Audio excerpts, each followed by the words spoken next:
if you encountered an obstacle, two things happen at the same time, and one is that your movement forward to your specific goal or sets of goals is blocked.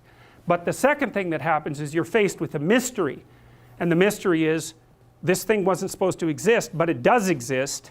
So what implication does that have for everything I think? And that's very, very hard on people. They do not like that at all, and no wonder, because it's the constrained chaos that's underneath everything, inhibited by your contextual knowledge, that suddenly popped its head up into your world. It's like the shark in the movie Jaws, which is of course a mythological story. It's exactly that, and it's exactly what that movie signified. A safe vacation paradise, all of a sudden threatened by some subterranean thing that can pull you down and that destroys the peace and the harmony of that particular community. It's a dragon story, it's a hero myth, it's the story that people have been telling forever. So and what you can think of that thing that reemerges, that shark that rises up from the depths, or that whale, or that dragon, or that predator, or the foreign invader for that matter, or the barbarian. They all fit into the same category. That's what had been deemed irrelevant suddenly manifesting itself. And when you think about how much is deemed irrelevant, the fact that it suddenly manifests itself, that's exactly the purpose, for the reason for the trauma. It's like, well, I've eradicated from my conceptualizations 99.99% of everything. It's zeroed out. And all of a sudden I've made a mistake. Bang, I don't know where I am. Well, what's relevant when you don't know where you are? And the answer to that is, since you don't know, everything is relevant.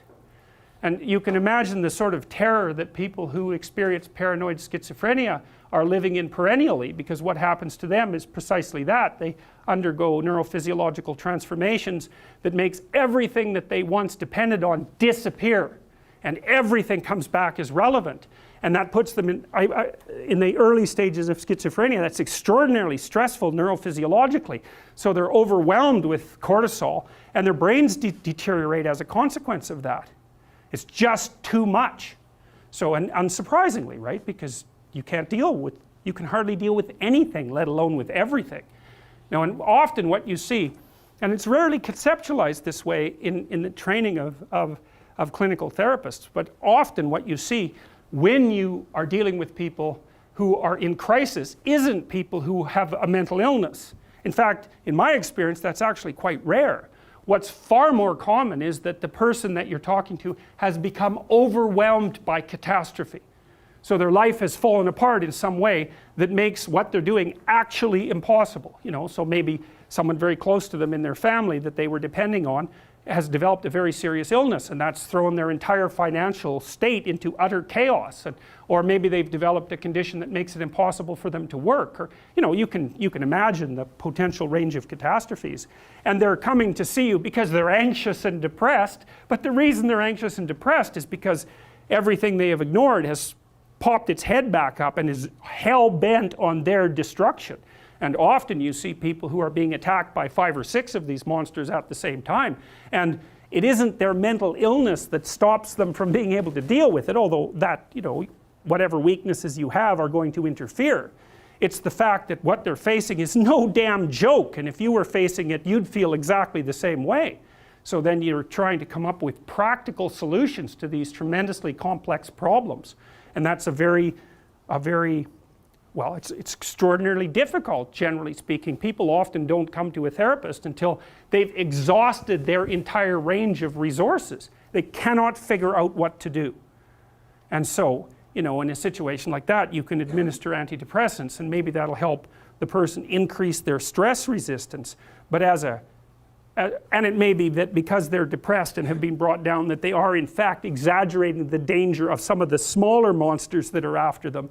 But making the person more stress resilient doesn't give them, for example, a new job, and it certainly doesn't bring back the person they've been living with for 2 years who has a degenerating neurological disease or some form of cancer. Like, these things are major. You know, I often see people who, well, they're in a relationship, maybe they're rather isolated, older people.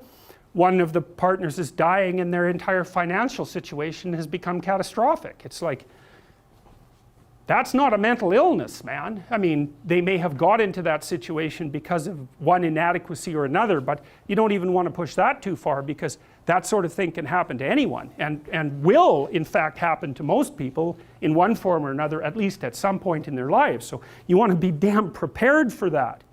You want to be prepared for that, because it's bitter and harsh and anxiety provoking and painful. But if you're not ready, then it's also hell.